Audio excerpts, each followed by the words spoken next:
We're increasingly seeing that USAID is, and thankfully, because I think money is being spent better this way, monitoring and evaluation, and what with gender, youth, and you could probably add to that. So again, let's say you're, a biodiversity expert, environment. Environment is hot.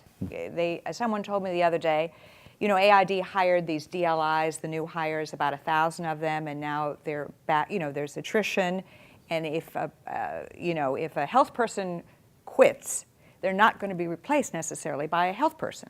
The agency at the moment is filling environment jobs. Okay, so let's say you're an environment person.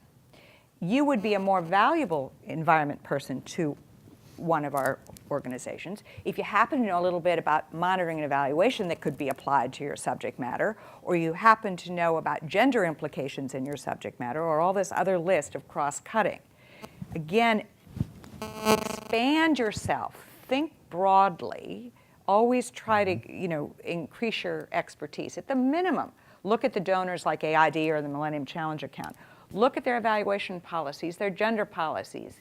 Get the lingo down, and you might find yourself fascinated, you might learn. And I think we're seeing more pressure and the need to have our technical experts to also be good project managers, good program managers, which means, a balance of financial skills, as Paul was talking about, and people management skills, as well as the ability to deliver technically or lead technical.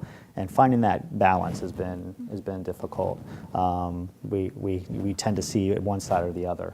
So in the recruiting world, we call that the purple squirrel, right?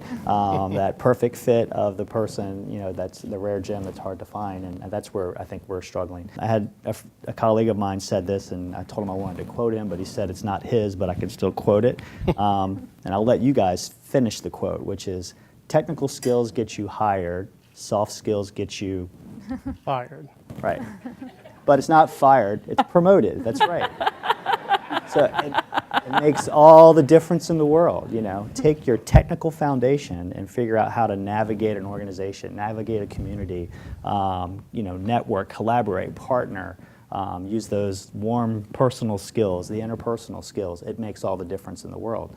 So just keep that in mind, that as much as we really love to see that technical ability on your resume, that'll get you in the door, but what gets you past me or any other recruiter is how you communicate and how you translate your skills into what we're looking for. So, ageism in Silicon Valley is so bad, people in their 20s are getting cosmetic surgery.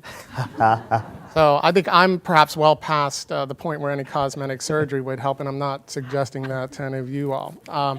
But it's a very real issue, and especially in the IT sector, where the 20-somethings have been playing with computers since they were 6, 7, 8 years old, and I'll confess I have not and did not.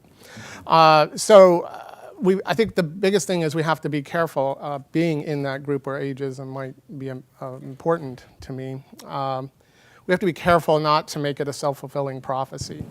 And so I have to be able to bring the same energy level, same enthusiasm, and same passion for the job as the kid out of college is bringing.